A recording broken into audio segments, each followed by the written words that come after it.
सावरकर और अंबेडकर की दोष ये थी, वो नेहरू से ज्यादा पढ़े लिखे थे।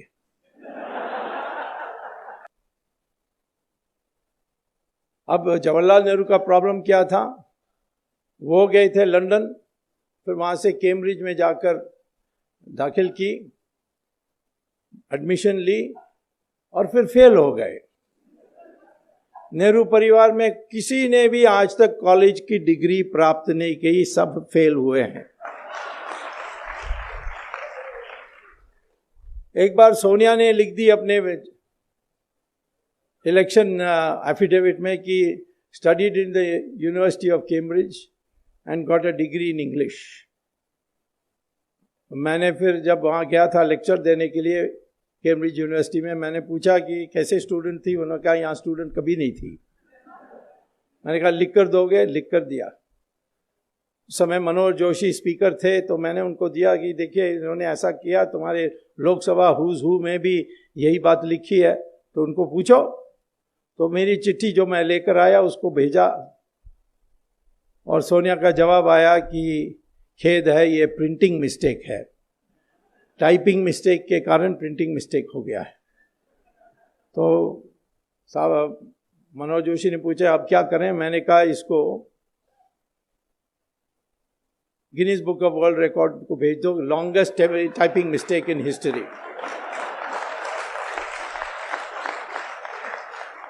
कभी टाइपिंग मिस्टेक हो सकती है, studied in the university of Cambridge and got a degree in English, ये टाइपिंग मिस्टेक हो सकता है। राहुल गांधी का भी ऐसे ही है, फेल फेल फेल।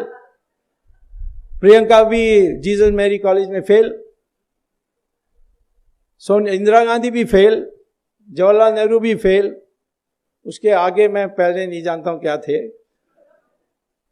तो इसीलिए मैं कहता हूं कि जब वो सावरकर या अंबेडकर इनके बारे में सोचते थे, इनको ईर्ष्या आती थी और किसी तरीके से उनका बदनाम करने के लिए लगे हुए थे। जैसे अंग्रेज भी सोचते थे ये विचारक है, दिमाग फिरा देगा।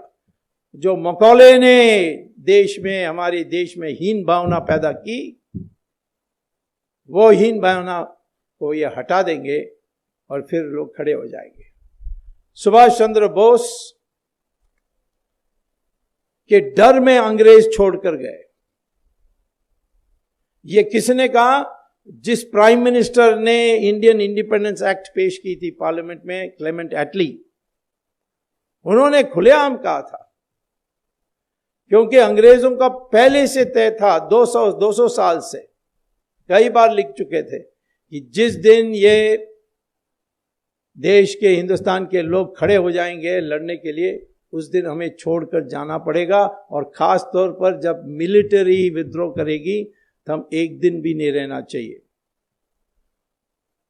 क्योंकि पहली बार जब रॉबर्ट क्लाइव